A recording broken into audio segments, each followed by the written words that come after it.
성도님께서 믿는 척하지 말고 복되게 믿으라라는 제목으로 말씀 전해주실 때 많은 은혜 받으시길 바랍니다.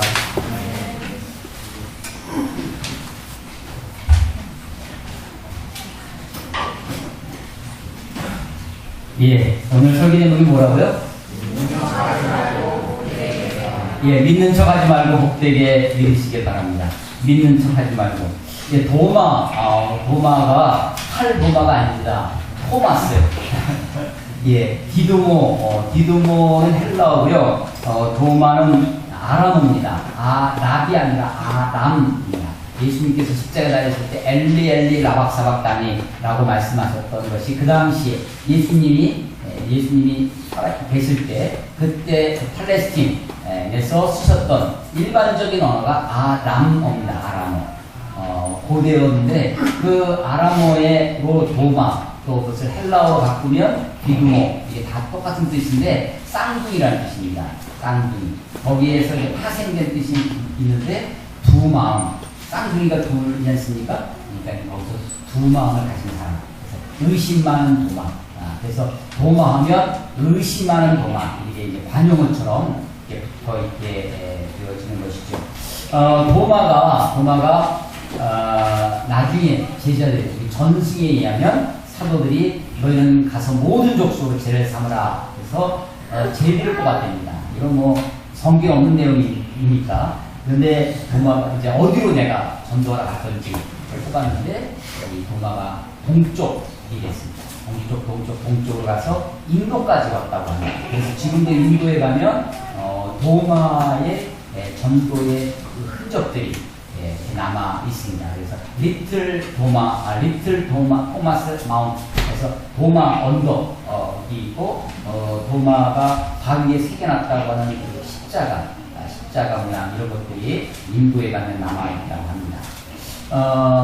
나중에 이제 좀 더 후대에 예수님의 사도 시대보다 조금 더 뒤에 이단으로 몰려서 그 팔레스틴 거기서 이제 추방당한 사람들이 있는데 그 중에 하나가 이제 중국까지 오게 됩니다. 중국까지 와서 영교라는 것을 전파하게 된 기독교입니다. 그리고 이제 그것의 영향이 그 당나라 때였는데요. 그 당나라 때 이 신라와 당나라가 나강연합군을 만들고 그래서 당나라와 이 신라가 교류가 많이 있었죠. 그래서 그때 기독교가 신라까지 전파되었다라는 설이 있습니다. 그래서 지금도 경주 불국사에 다보탑 안에 보면 그 안에 십자가 문양이 있어요.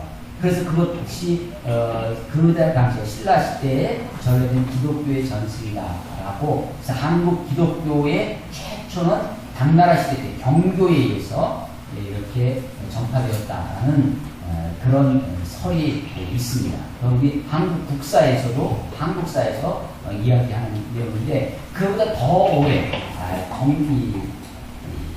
학설로까지 받아들여지진 않지만 이 도마 시대 인도까지 온 도마가 한국 동아시아까지 그 영향이 미치게 됐다라는 설이 있습니다. 그래서 도마가 칼도자에 말마자를 쓰는 도마가 그때 당시가 언제냐면 이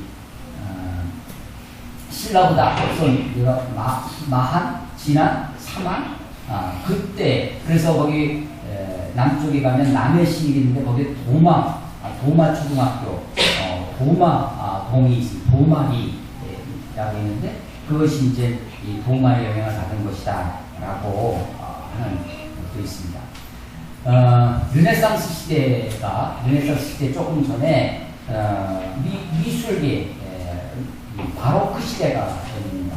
바로크 시대에서 아주 강렬한 빛의 그림, 빛을 비추면 아주 환한 배경이 있지만 어두운 것이 명암이 이렇게 나오죠. 그래서 빛을 쏘이면 그 빛을 잘 볼 수가 있으니까 사실주의.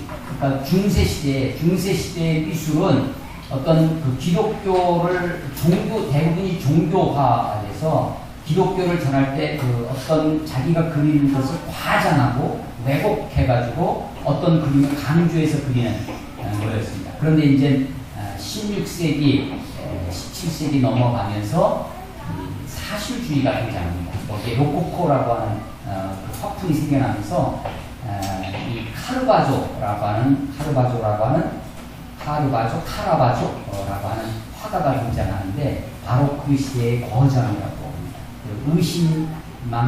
의심하는 도마라는 그림을 그립니다. 그래서 보면 예수님이 옆구리를 이렇게 보여주시고 도마가 거기에 손가락을 집어넣는 장면이 있죠. 근데 이 사람은 이 카라바조라고 하는 사람은 그 모델로 어떤 사람을 갖다 썼냐면 예수님의 예수님의 어머니 마리아를 그리면 마리아의 죽음이라는 그림이 있는데 그 죽은 사람의 얼굴을 보고 그려야 될 거 아니에요. 근데 누가 이 여인의 그 시신을 함부로 가져다가 할 수가 없는데 마침 물에 빠져 죽은 창녀가 있었습니다. 근데 그 창녀를 건졌는데 그 창녀를 모델로 어머니 마리아의 그림을 그립니다. 그러니까 굉장히 사실적이죠. 막 죽은 사람의 모습을 보고 그 모습 그대로 마리아의 죽음이라고 하는 장면을 봅니다. 당연히 그 당시 시대에서는 이 카라바조라고 하는 사람을 이단으로 어떻게 이 성스러운 마리아를 창녀를 모델로 그림을 그릴 수 있냐라고 해서 그렇게 배격을 받았습니다. 예수님을 그릴 때도 시장에서 일하는 장사꾼한테 모델을 주고 그 사람을 데려다가 그 모델로 예수님의 얼굴을, 그러니까 그 당시에 그 시대의 그 모습, 그 얼굴을 그대로 우리들과 아니 일상적인 보통 사람의 모습으로 예수님의 모습을 보여주고 옆구리에 흔적, 거기에 손을 집어넣는 도마에, 나중에 한번 카라바조의 의심하는 도마라는 그림을 인터넷으로 찾아보시면 그 손가락을 집어넣는 눈 옆에서 함께 지켜보는 제자들의 그 사도들의 눈이 정말 사실적으로 그려져 있는 것을 이제 보게 됩니다. 도마가 나중에 인도에 가서 힌두교 사제에게 창으로 찔려서 순교를 했다라고 이렇게 전해집니다. 그럼에도 불구하고 이 도마의 이름 앞에는 의심하는 도마, 의심 많은 도마라고 그렇게 별명이 붙어서 아직까지도 그렇게 전해내고 있는 것이죠. 도마는 갈릴리 출신이었습니다. 갈릴리 어부 출신 중에 하나였습니다. 여기서도 예수님의 부활의 소식을 제자들로 다른 제자들에게 들었지만 마침 그 자리에 도마가 없었습니다. 지난주에 말씀 나눈 것처럼 예수님이 다락방에 제자들이 문을 닫고 있었는데 호련히 나타나십니다. 마치 유령처럼 나타나십니다.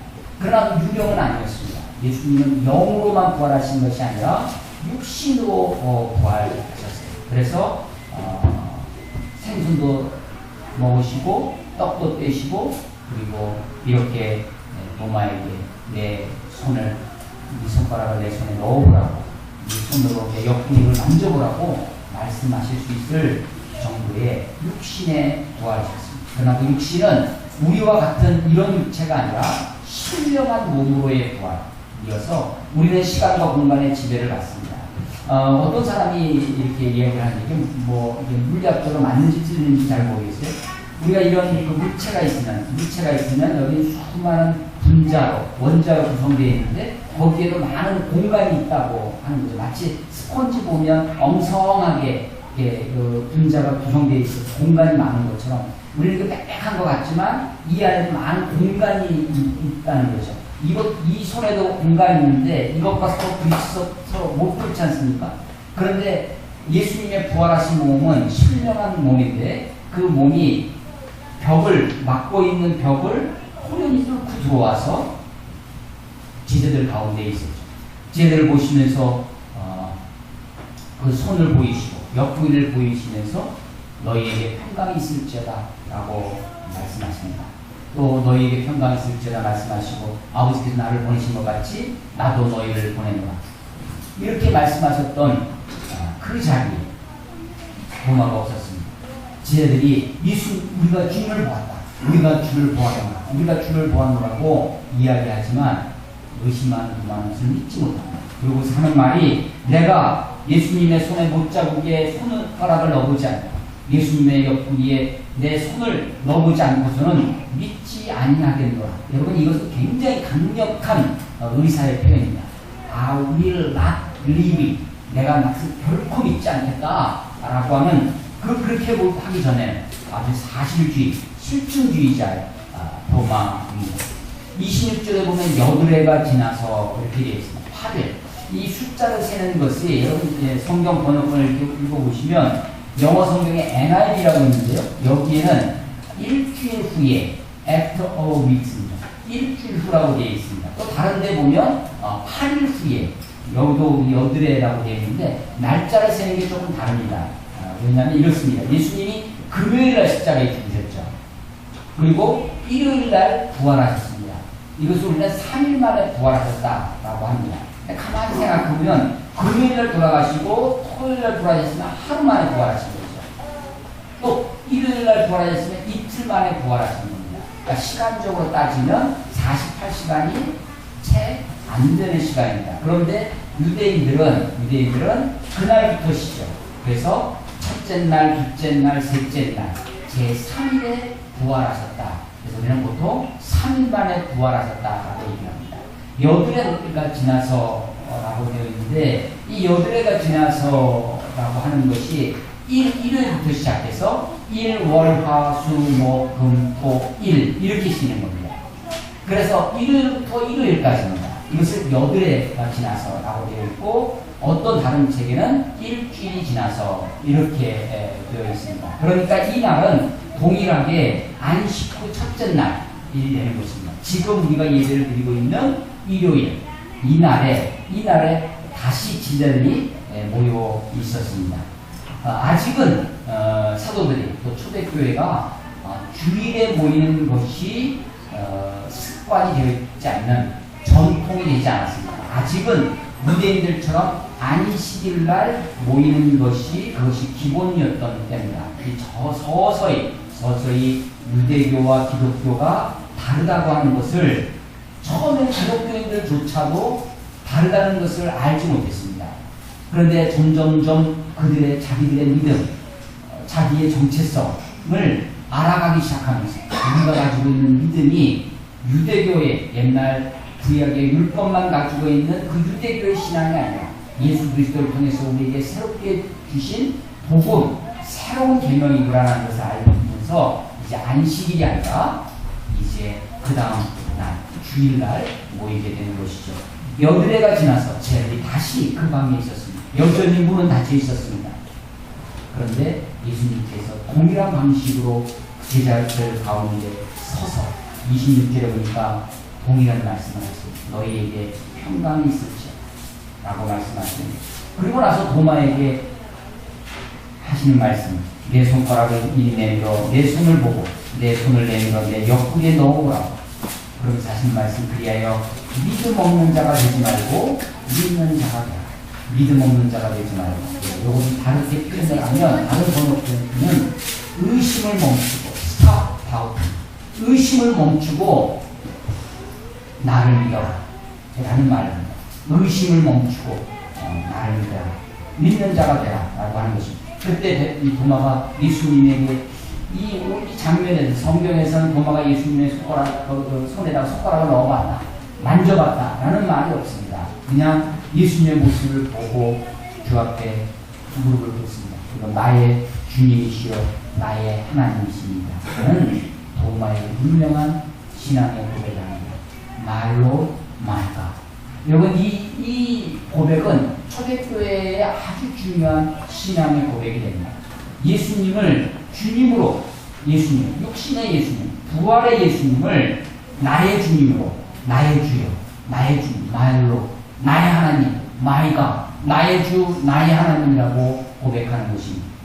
기독교는 무엇이냐면 기독교는 바로 이 예수님을 주님으로 믿는 것입니다. 바로 이 예수님을 그냥 위대한 스승, 위대한 선생님, 선각자 이렇게 믿는 것이 아니라 그 예수님은 나사렛 예수, 육신의 예수를 우리와 함께 권위를 얻던, 우리와 함께 밥을 먹고, 우리와 함께 피곤하면 주무시고, 우리와 함께 굶주리셨던 그 육신의 예수. 그런데 십자가에 죽으셨다가 다시 살아나신 그 예수를 나의 주님, 나의 하나님, my Lord and my God. 이게 초대교회의 신앙의 고백인 것입니다.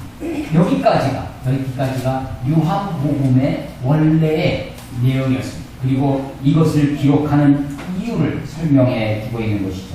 오직 이것을 기록하면 너희로 예수께서 하나님의 아들 그리스도이심을 믿게 하려 하며 또 너희로 믿고 그 이름을 힘입어 생명을 얻게 하려 함이라 라고 이 책을 기록한 목적이 있습니다. 그걸 기록하고 있습니다. 그럼 그 다음에 있는 21장 한 장이 더 남아있는데 이것은 후대에 첨가된 것으로 우리 학자들이 보고 있고요. 요한복음의 부록으로 우리에게 알려지고 있는 것입니다. 그래서 오직 이것을 기록하면 이제 요한복음의 종결로 마지막 마무리가 되어지는 것이죠. 예수님이 마지막에 도마의 이 사건을 기록해 놓은, 도마의 이 이야기를 기록해 놓은 요한 사도의 마음을 우리가 알게 됩니다. 예수님이 제자들에게 나타나셨어요. 너에게 평강이 있을지어다. 아버지께 나를 보내신 것 같이 너희를 보내는. 그래서 예수 사도들이 바로 예수님을 바로 눈앞에서 부활의 예수님을 목격합니다. 못 잡은 난 주님을, 창자에 있는 주님을 맞이하게 되었죠. 그런데 도마는 마침 그곳에 없었습니다. 이제 사도들이 열방에 다니면 땅끝까지 가서 복음을 전할 때 그 사람들은 다 어떤 사람들이냐면 예수님을 직접 보지 못한 사람들입니다. 아니 우리 기독교의 유명한 사도 바울조차도 사실은 육신의 예수님을 보지 못한 사람입니다. 그런데 기독교가 이제 이 12명에서 사도들에서 시작된 그 복음이 이제 땅끝까지 전파될 때 수많은 사람들이 이 복음 앞에 돌아옵니다. 예수님을 보지 못했지만 주님을 믿음으로 말미암아 오늘 29절에 너는 나를 본고로 믿느냐 보지 못하고 믿는 자들이 이런 복되도다 라고 하시는 그 복된 믿음의 사람들로 이어진 그 교회의 역사가 시작되어지는 것입니다. 그래서 요한복음이 사실은 신약 성경 중에 상당히 뒷부분에 후대에 기록되어 있는 것입니다. 좀 빨리 기록된 것은 AD 한 50여 년 시작되죠. AD 90년, 한 세기가 끈 1세기 끝에쯤 갔을 때 요한복음이 사복음서 중에 제일 마지막에 기록되어집니다. 마지막 장면이 뭐냐면 도마 이야기라는 것입니다. 그것은 어쩌면 우리에게 굉장히 큰 위로와 힘과 용기를 더해주는 것입니다. 나도 주님을 본 적이 없지만, 나도 주님 만난 적이 없지만 주님을 믿고 참으로 오히려 그 당시의 사람들보다 더 복된 믿음의 자손, 믿음의 사람이 되어진다고 하는 것입니다. 그러면 믿음은 들음에서 난다고 로마서 10장 17절에 말씀하고 있습니다. 믿음은 들음에서 난다. 들음은 그리스도의 말씀으로 말미암습니다. 예. 보고 예수님을 믿으면 하나님 뭐 좀 보여주시면 보고 믿으면 좋을 텐데 근데 사실은 보았다고 믿음이 다 생기는 것은 아니었습니다. 대표적인 예가 애굽에서 출애굽한 이스라엘 백성들입니다. 그는 얼마나 많은 기적을 보았습니다. 홍해가 갈라지는 기적을 보았습니다. 반석이 깨져서 거기서 생수가 나오는 것도 경험하게 됩니다. 하늘에서 만나가 내려서 그들이 40년 동안을 먹고 살아갑니다. 수많은 기적을 보았음에도 불구하고 그 기적을 본 곳에서 믿음이 나오지 않습니다. 그런 기적은 다른 말로 하면 하나의 체험일 수 있습니다. 그런 체험은요, 이 경험은 항상 더 큰 더 큰 자극을 요구하게 됩니다. 그래서 체험주의자들, 기독교는 경험이 있습니다. 체험이 있습니다. 내가 예수님을 만난 체험이 있어야 돼요. 그런데 체험이 내 신앙 앞에 있으면 안 됩니다. 체험은 내 뒤에 따라와야 되는 거죠. 내 앞에 있어야 되는 것은 뭐냐면 말씀입니다. 말씀과 진리, 말씀이 앞서고 우리가 말씀을 쫓아가는 것입니다. 그러면 체험이 뒤따라오는 것이죠. 마치 우리 CCC에서 많이 사용하는 사형리라는 전도지가 있습니다. 사형리 전도지 마지막에 뒷부분에 보면 구원 열차로 우리 구원의 모습을 표현해 주는 것이 있어요. 여러분 지금 같은 전기로 가는 그런 전동차 말고 옛날에 화차가 있고 하는 이 석탄을 떼는 기차 기억나십니까? 서부 영화 같은 데 많이 나오는 거죠. 맨 앞에 뭐가 있냐면 기관차가 있습니다. 엔진에 해당되는 기관차가 있죠. 그 바로 다음에 뭐냐면 그 엔진을 불을 뗄 수 있는 석탄을 싣고 가는 화차가 있습니다. 그래서 어떤 영화에 보면 그 화우들이 빨리 가려면 그 석탄을 막 이 기관차에 집어넣는 장면이 있습니다. 그 다음에 있는 것이 객차입니다.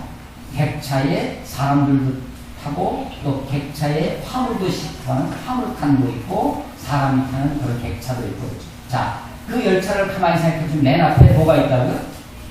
기관차가 있고 그 다음에 화차가 있고 그 다음에 객차가 있습니다.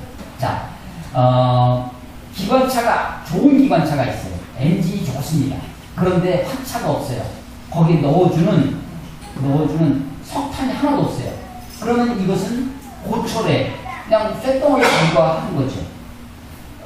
여기 이 화차에서 열심히 석탄을 집어넣어줘야 그게 엔진이 부익하고 그 힘으로 가는 것입니다. 이렇게만 있어도 이 기차는 달릴 수 있죠. 그러나 그 두 개 가려고 기차를 만들지 않습니다. 기차를 만드는 이유는 그 뒤에 많은 사람을, 많은 화물을 한꺼번에 동시에 운송하기 위해서 하는 거죠. 더 큰 엔진, 더 많은 화차가 있으면 더 많은 객차를 힘있게 끌고 갈 수 있을 것입니다. 엔진이 아무리 좋아도 화차가 있는데 이 화차에서 석탄을 그냥 숟가락으로 그냥 꿀쩍꿀쩍 그냥 한 주먹씩 집어넣어가지고는 그 기관차에 충분한 만큼 그렇게 에너지를 공급하지 못할 것입니다. 좋은 엔진의 기관차 그리고 많은 화차가 있어야 많은 객차를 싣고 가는 것이죠. 맨 앞에 있는 것이 뭐냐면 그 CC 사형리에서 설명할 때 얘기합니다. 맨 앞에 있는 기관차에 해당되는 것이 뭐냐면 진리입니다. 진리가 앞에 가는 거죠. 뭐가 진리냐? 말씀입니다. 말씀이 앞서가는 거죠. 그 다음에 진리, truth입니다. 그 다음에 있는 것이 뭐냐면 그 진리를 내가 이 화차에 해당되는 거, 화차에 해당되는 게 그게 믿음입니다. 믿음. 내가 진리를 내가 믿음으로 반응하고 내가 더 큰 믿음으로 하면 더 힘센 기관차가 열차가 되겠죠. 그 다음에 있는 객차는 뭐냐면 그것이 경험, 감정, 체험, 필링입니다.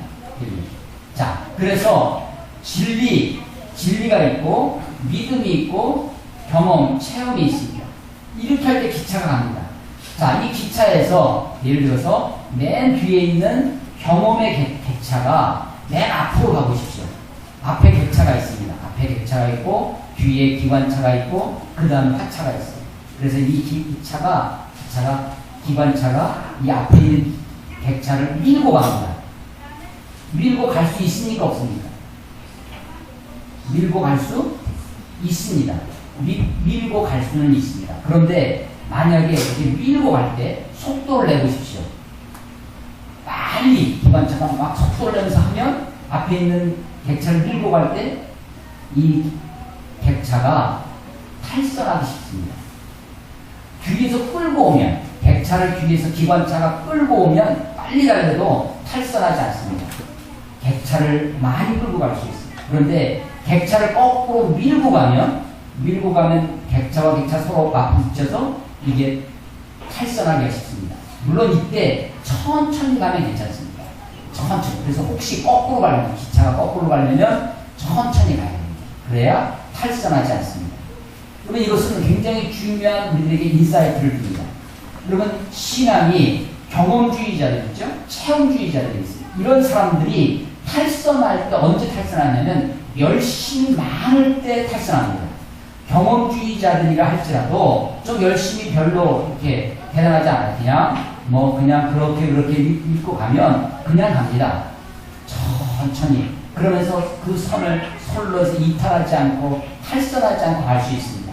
그런데 많은 이단들 혹은 이단까지는 아니어도 좀 염려스러운 신앙의 양태를 보이는 사람들의 특징이 뭐냐면 열심입니다. 어떤 열심이냐면 그릇된 열심입니다. 그 그릇된 열심에 어떤 것은 진리 자체가 잘못되어 있을 수도 있죠.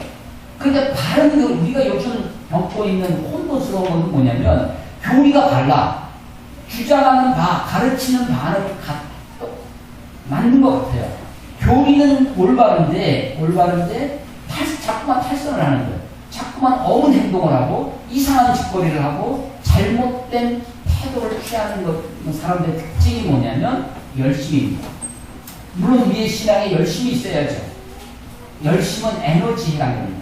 에너지의 중요한 것은 힘의 크기보다 힘의 방향이 훨씬 중요합니다. 그 방향을 뭐가 설정해 주냐면 진리, 말씀이 앞에 가야 되는 거죠. 그리고 체험, 경험은 뒤따라오게 해야 되는 것입니다. 자, 도마 이야기를 다시 해보겠습니다. 도마가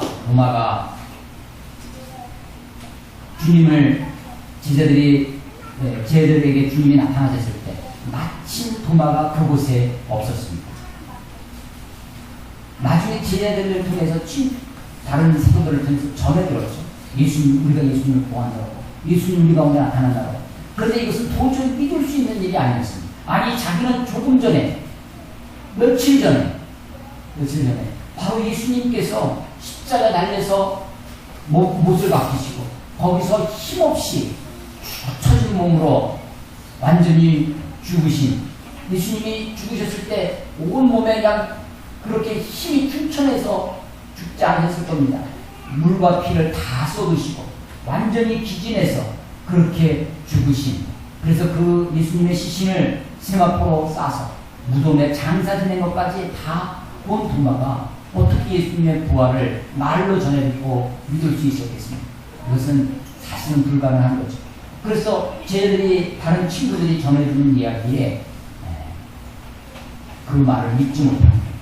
내가 직접 손가락을 넣고 직접 손을 만져보지 않고서는 믿을 수 없겠노라고 이야기합니다.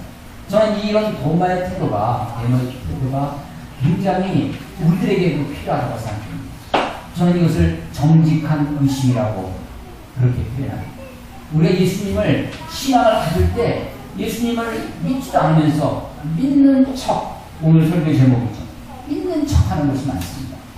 이 척하는 거 있지 않습니까? 착한 척 하는 것, 예쁜 척 하는 것, 또 있는 척 하는 것, 이 척 하는 것이 있습니다. 물론 이것은 우리 특별히 한국, 우리 동양의 유교의 어떤 전통 속에 있어서 소위 체면문화라는 것이 있습니다. 그래서 우리가 남을 생각해서 그냥 남을 배려해서 이렇게 없어도 있는 척 하는 것이, 또 몰라도 아는 척 하고요, 아프도 안 아픈 척하고 튼튼한 척하고 센 척하고 하는 것입니다. 이런 것들이 우리들에게 있습니다. 이것은 물론 다 나쁜 것은 아닙니다. 어쩌면 내가 상대방을 배려해서 내가 좀 불편하지만 하나도 안 불편한 척 할 수 있죠. 좀 마음에 힘이 들지만 내가 옆에 사람을 생각해서 내가 힘든 것을 참고 괜찮다고 안 아픈 척 할 수 있습니다. 그러나 이것이 부정적인 것도 많죠. 그래서 척하는 것이 다 나쁜 것만은 아니지만 그 중에서도 내가 척하는 것 중에 가장 나쁜 것이 있다면 믿는 척하는 것입니다. 근데 우리 기독교 안에, 이 교회 안에도 믿는 척이 참 많이 있습니다. 여러분, 초대교회를 생각해보면요, 초대교회가 강력한 파워가 있었습니다. 초대교회에 아주 생생한 그 교회에 어떻게 이렇게 살아갈 수 있을까? 그 초대교회의 능력이 어디 있냐면 사실은 초대교회 구성원들의 순수에 있었습니다.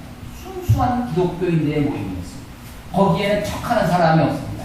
초대교회는 지금 박해를 받고 있는데, 잘못하면 내가 순교까지 당할 수 있는데, 잘못하면 내가 끌려가서 내가 죽음을 당할 수 있는데, 내가 예수님을 믿지도 않으면서 믿는 척할 필요도 없고 할 수도 없는 것입니다. 언제부터 이 척이 생겼냐면 콘스탄틴 황제 이후입니다. 콘스탄틴 황제가 313년에 기독교를 이제 인정하기 시작합니다. 공인하기 시작합니다. 그리고 또 얼마 후에 기독교를 국교로 만들기 시작합니다. 기독교가 이제 나라의 종교가 됩니다. 로마의 종교가 되는 것입니다.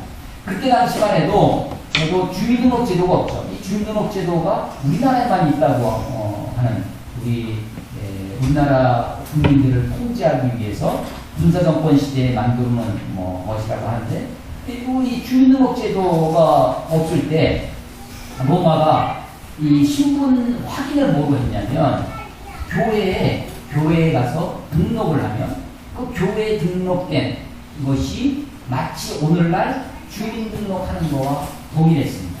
어렸을 때. 그래서 그것이 없으면 관계에 진출할 수도 없었고, 기독교인이 아니면 로마 시대에 사무실을 할 수 없었던 거죠. 그래서 기독교가 국교가 된 이후에 믿는 척하는 사람들이 나오게 되었습니다. 뿐만 아니라 로마가 예수님을 믿게 될 때 이제는 어떻게 예수를 믿게 됐냐면 나라에서 국교를 정해서 집단으로 예수를 믿게 됩니다. 그래서 어느 종족, 어느 부족이 있는데 이 부족이 족장이 예수님을 믿습니다. 기독교를 받아들였어요. 그러면 그 부족은 전부 다 기독교인이 되는 것입니다. 족장을 따라가는 거죠. 소위 집단 개종이 이루어집니다. 그래서 콘스탄틴 황제 AD 4세기 이후에 기독교가 이제 그 로마 사회의 주류가 됩니다. 그 기독교인이 안 되면 그 주류 사회에 들어갈 수가 없었고, 심지어는 황제마저도 교황이 파문을 하는, 파문이라는 것이 사실 그 말 자체로 하면 너는 우리 교인이 아니다 라는 것을 이야기할 뿐이거든요. 그런데 그것은 마치 사형 선고와 같았습니다. 놀라운 일이죠. 그러니까 전부 다 예수님을 믿지 않지만 믿는 척 하게 됩니다. 여러분, 캐톨릭도 우리 천주교라고 하는 천주교 캐톨릭. 제가 얼마 전에 누구랑 얘기하다가 천주교 따로 캐톨릭 따로 이렇게 이해하는 사람을 내가 보고 깜짝 놀랐거든요. 이게 같은 겁니다. 천주교랑 캐톨릭이 같은 거예요. 그래서 요즘은 뭘 얘기하면 꼭 확실하게 아는지를 물어봐야 돼요. 그래서 이 천주교 중에요, 우리 한국 천주교는 저는 좀 다르게 봅니다. 한국 천주교는 좀 대단한 천주교예요. 한국 천주교는 다 일반적이지 않습니다. 좀 특별합니다. 어디가 일반적인 천주교냐면 동남아시아, 필리핀 이런 데 있지 않습니까? 그런 데 천주교, 또 남미, 브라질이라든지 이런 데 있는 아르헨티나 이런 천주교와 남미와 이 동남아시아와 한국의 천주교를 같은 것이라고 생각하시면 안 됩니다. 아주 다릅니다. 필리핀에 가면요, 필리핀이나 남미에 가면 거기 통계상으로 보면 기독교 인구 90몇 % 이렇게 나옵니다. 근데 가서 보면 대부분 천주교예요. I'm Christian 하면 I'm Christian이라고 합니다. 자기가 기독교인이라고 얘기를 해요. 그런데도 보면 그야말로 명목상의 이름만 크리스찬입니다. 우리 신앙의 형태는 굉장히 우상, 어떤 마리아상이라든지 성수라든지 굉장히 우상의 모습을 그대로 가지고 있고요. 성당도 평생에 3번밖에 안 한다는 거 아니에요? 태어나면 유아세례가 들어가고, 결혼하면 결혼식 하러 가고, 죽으면 장례 치료하고, 그걸 전부 다 4바퀴 달린 유모차, 결혼식, 웨딩 리무진, 죽으면 장례 리무진, 4바퀴 달린 차를 타고 성당을 간다 해서 바퀴 크리스찬이라고 말할 정도입니다. 그야말로 명목상의 그리스도입니다. 근데 한국 천주교는 조금 다릅니다. 한국 천주교는요, 성경 많이 읽습니다. 읽는 사람들도 있어요. 다는 아니지만 천주교도 성경 번역을 아주 열심히 합니다. 그래서 천주교와 개신교가 함께 성경을 번역한 것이 공동 번역입니다. 공동 번역이라는 성경을 만들었는데 그것이 이제 사실은 공동으로 같이 사용하자 해서 했지만 그렇게 사용되지는 않았습니다. 그래서 나중에 천주교는 우리보다 훨씬 더, 우리 기독교는 100여 년 됐지만 거의 200여 년. 200주년 기념을 해서 자기들이 천주교 따로 성경을, 200주년 기념, 한글 천주교 성경 번역을 따로 합니다. 왜 번역을 하죠? 왜 번역을 그렇게 열심히 하냐면, 읽게 하기 위해서 하는 거죠. 많은 사람들이 오늘날 우리 시대의 현대인이 성경을 읽게 하기 위해서 성경 번역을 합니다. 저는 천주교 중에서도요, 성경을 읽는 천주교는 좀 남다르다고 생각합니다. 성경 속에 진리가 있고, 성경 속에 생명이 있어서 성경을 읽는 천주교인들은 그래도 진리 가운데로 많이 나와 있습니다. 그런데 성경을 덮어놓고 믿는 사람들 있죠. 성경을 읽지도 않고 그러면 어떻게 신앙생활을 하느냐? 천주교의 주 신앙의 태도는 뭐냐면 미사라고 하는 의식에 있습니다. 미사 중심, 의식 중심의 천주교는 구원의 확률이 거의 없다고 저는 생각합니다. 그런데 천주교도 사경이 합니다. 서경이 하고요. 성령 은사도 아주 주장하는 그런 천주교도 있습니다. 한국 천주교는 굉장히 열심히 많아요. 특별합니다. 동남아시아와 이탈리아가 다르죠. 자, 진리신 하나님의 말씀 앞에 나오면 그 속에 구원이 있다고 생각합니다. 도마가 예수님의 손에 내가 손가락을 집어넣고 예수님의 그 옆구리에 내가 만져보기 전까지는 주님을 믿지 못하겠노라 라고 이야기했던 그 의심, 그 정직한 의심, 믿는 척하는 것이 아니라 내 의심이 생기면 의심이 있으면 그 의심이 정말 그러한가 해서 성경을 한번 읽어보십시오. 믿음은 신앙은 그럴 만한 가치가 충분히 있습니다. 여러분 한순간에 내가 그냥 한 몇 분인데 정말 이거 믿을만하구나 라고 해서 여러분 하나님이 내 이성, 논리로 하나님이 이해되어지는 하나님이라면 내 생각으로 충분히 가늠이 되어지는 하나님이라면 그 하나님은 나보다 작은 하나님이 되는 거죠. 사실은 하나님이 어떤 분이냐면 우리의 인간의 이성으로 다 이해되지 않습니다. 이 인간의 경험으로 다 알 수 없는 하나님입니다. 그러니까 알 수 없는 하나님, 이해되어지지 않는 하나님이 그게 진짜 하나님이죠. 근데 우리가 쉽게 이해되어지지 않는다고 아니 어떻게 이럴 수 있느냐라고 의심을 품습니다. 그리고 그 의심이 의혹으로 발전을 하고 그 의혹이 불신으로 퍼진다면 이것만큼 불행한 것이 없죠. 여러분 의심이 생기면 왜 그런가? 그 의심을 다른 곳에서 해답을 찾으니까 해답을 찾을 수가 없는 것입니다. 진리이신 하나님 말씀 속에 해답을 한번 찾아보십시오. 여러분 마태, 마가, 누가, 요한 사복음서가 있습니다. 사복음서를 우리가 그냥 읽어보시면 그냥 우리가 조금만 주의 깊게 읽어보면 마태복음과 마가복음이 다르게 기록되어져 있는 것을 발견하게 됩니다. 아니 여기서는 이렇게 말씀하시고 저기서는 다르게 말씀하세요. 이거 틀렸구나 라고 덮어놓습니다. 그런데 여러분 그렇지 않습니다. 그 틀린 그 말씀, 내 눈에 이성적으로 논리적으로 잘 맞지 않는 그곳에 하나님의 은혜가 있는 것입니다. 하나님이 그렇게 만약에 사람들이 기록했다면 우리들이 조금만 신경을 써서 보이는 좀 이상한 부분을 사람들이 썼다면 고쳐놨을 것입니다. 벌써 이게 수천 년이 내려오는 거거든요. 수천 년 동안 내려온 사이에 아마 논리적으로 맞게끔 성경을 첨삭하거나 혹은 어떤 것을 빼거나 어떤 것을 조작할 수 있을 것입니다. 그런데 성경은 그러지 않습니다. 성경이 정직하게 우리들에게 성경을 전수해 주셨고 그래서 우리들이 보면 좀 다르게 보이는 그것을 붙들고 들어주면서 하나님 왜 이렇게 말씀하셨는지 하나님 왜 여기에 무슨 뜻이 있는지를 깊이 묵상해 보면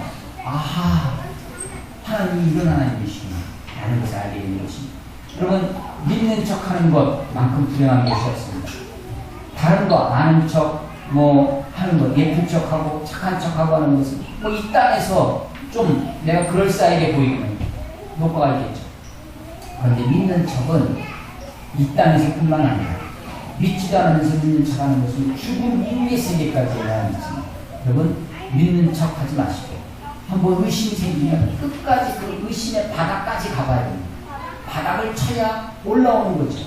그래서 섣불리 좀 의심해보고 아 이건 아니야 라고 쉽게 판단하지 마시고 저는 제가 목사로서 제 처음에 신앙생활하고 성경 공부 좀 하고 너무나 재밌고 너무나 신기한 야 이런 거구나 하고 막 친구들한테도 이야기하는 내가 지난주에 교회에서 막 이런 말씀 들었다고 막 가서 근데 조금 더 성경을 공부해보니까 더 어렵습니다.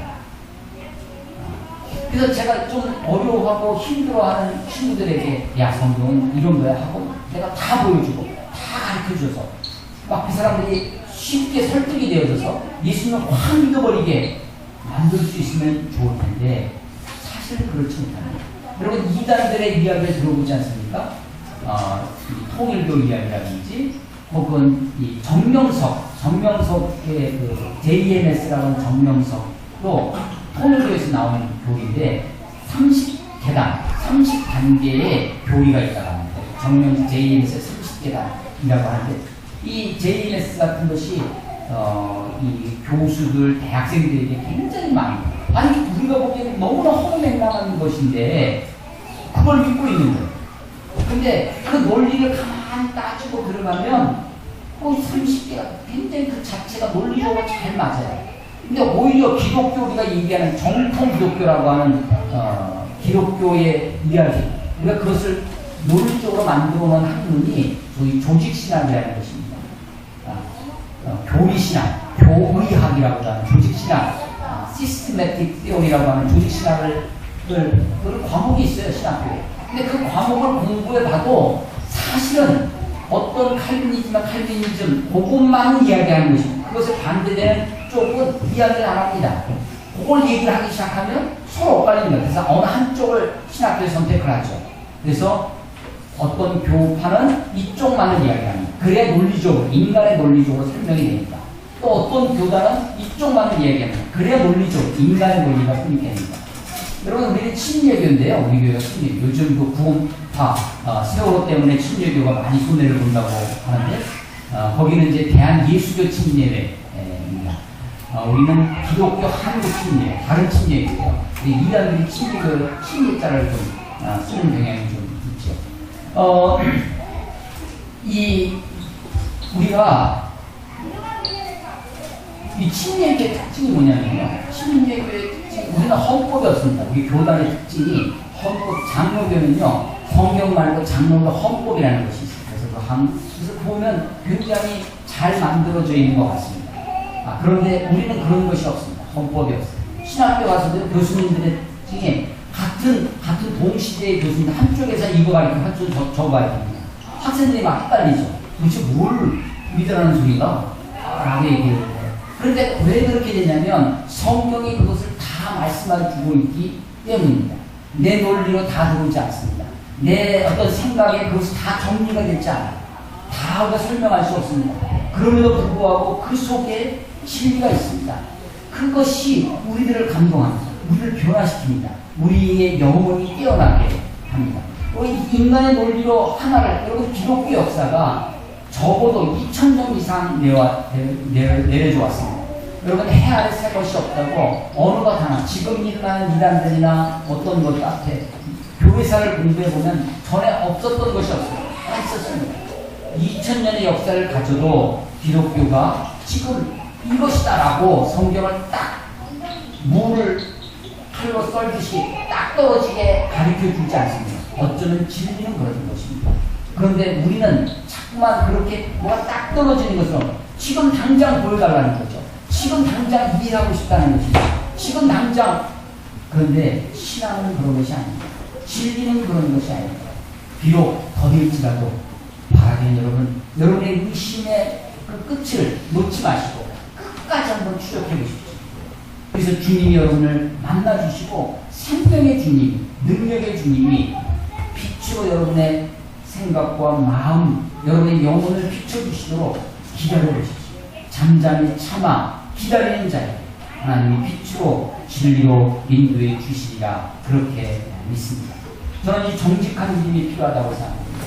정직한, 정말 바닥까지 가보면 어설프게 믿는 것이 아니라 믿지 않는 사람들도 맹목적 불신앙입니다. 이거 이 성경을 다 읽어보고 야 이건 홍명당한 얘기가 있냐 하고 그러고 나서 알아보고 안 믿는 것이 아니라 대부분 기독교를 잘 모릅니다. 모르고 그냥 안 믿는 거죠. 맹목적 불신앙입니다. 그런데 믿는 사람, 믿는 우리도 자칫 잘못하면 맹목적 신앙이 돼요. 덮어놓고 믿습니다. 따져보고 믿는 것이 아니라. 아니 옛날에 우리 어른 목사님들이 그러면 따지지 말고 그냥 믿기만 하라고 무조건 아멘 하라고 라고 가르칩니다. 저는 그렇게 할 게 아니라고 생각합니다. 여러분 의심이 생기면 풀어보십시오. 의심이 생기면 성경을 붙들고 끝까지 한번 시도해 보십시오. 우리를 만나주신 하나님이십니다. 야곱이 약속강에서 하나님과 씨름했듯이 하나님이 그 씨름을 허용하신 하나님이십니다. 하박국이라는 사람이 선지자가 있습니다. 하박국 선지자를 읽어보면 거기에 많이 등장하는 말이 어찌하여 하나님 어찌하여 이런 일이 벌어집니까? 하나님 어찌하여 선지자가 계속 하나님과 씨름을 해요. 하박국의 이름의 뜻이 뭐냐면 포옹하다라는 뜻입니다. 하박국입니다. 그런데 이 포옹을 진하게 하면 세게 하면 씨름하는 거죠. 하박국이 하나님과 씨름하는 겁니다. 하나님 어찌하여 하는 거죠. 야곱이 약속강에서 밤새도록 하나님과 씨름합니다. 하나님이요. 아니 야곱이 자기가 이겼다는 거예요. 이름을 이스라엘이라 새로운 이름을 주잖아요. 하나님과 겨루 이겼노라. 아니 씨름하시는 하나님. 아니 인간에게 야곱 하나 이기지 못하는 하나님. 여러분 마치 이런 거 같습니다. 아버지가 아들하고 이제 3살 4살짜리 꼬맹이와 씨름하는 것은 아버지가 힘이 없어지는 것이 아니죠. 하나님이 힘이 없어서 야곱에게 지는 것이 아닙니다. 야곱과 씨름하시는 하나님, 인간과 씨름하시는 하나님. 여러분 하나님과 씨름 한번 해보십시오. 하나님을 붙들고 하나님 어떻게 내가 믿는다고 하는데 도대체 하나님 살아계시다고 하는데 덮어놓고 믿고 덮어놓고 무조건 아멘 하지 마시고 정말 하나님을 붙들고 씨름해 보십시오. 하나님이 여러분을 만나주실 것입니다. 우리가 진지하게 정직하게 하나님 그 앞에 나아가 하나님 우리의 영혼을 만져주시고 우리의 영혼 속에 하나님이 큰 믿음 의미로 더하여 주시리라 믿습니다. 예수님이 오늘 마지막 하시는 말씀 너는 나를 본고로 믿느냐? 보지 못하고 믿는 자들은 복되다. 오늘 설교 제목 믿는 척 하지 말고 복되게 믿어라. 보지 않았지만 주님을 믿는 이 은혜가 우리에게 있었으면 좋겠습니다. 마지막으로 베드로전서 1장 8절에서 9절 말씀 함께 보겠습니다. 예수를 너희가 보지 못하였으나 사랑하는 것 이제도 보지 못하나 믿고 말할 수 없는 영광스러운 즐거움으로 기뻐하는 믿음의 결국 곧 영혼의 구원을 받습니다. 그렇습니다. 예수를 너희가 보지 못하였으나 사랑하는 것 이제도 보지 못하나 믿고 말할 수 없는 영광스러운 즐거움으로 기뻐한다라는 것입니다. 여러분 내가 하나님을 보지 못했어도 예수님을 보지 못했어도 우리에게 주님에 대한 사랑 주님이 우리에게 주시는 영광스러운 즐거움이 우리에게 있을 수 있습니다. 하나님과 씨름해 보십시오. 하나님을 붙들고 믿음의 뿌리를 견고히 하는 여러분 되시기를 주의 이름으로 축원합니다. 기도하겠습니다. 하나님 아버지 은혜를 감사합니다. 눈에 보이는 현상은 쉽게 납득이 되지 아니하고 다 가늠할 수 없는 그래서 어찌하여 그런 탄성과 탄식이 절로 나오는 세상이지만 하나님 우리가 진리신 하나님의 말씀을 포기하지 아니하고 이 말씀 앞에 나아가 정말 하나님이 어디 계신지 과연 하나님은 살아계시는지 진리신 하나님의 말씀은 나와 무슨 상관이 있는지 하나님과 씨름하는 하나님 앞에 나아갈 수 있도록 아버지의 인도해 주시옵소서. 하나님 간절히 바라옵나니 주의 백성들 한 사람 한 사람 주께서 만나주시고 저들의 심령 속에 예수 그리스도를 온전히 믿고 믿음으로 주님 앞에 나아갈 수 있도록 아버지여 인도해 주시옵소서. 주님을 의지합니다. 예수님 이름으로 감사하며 기도드렸사옵나이다.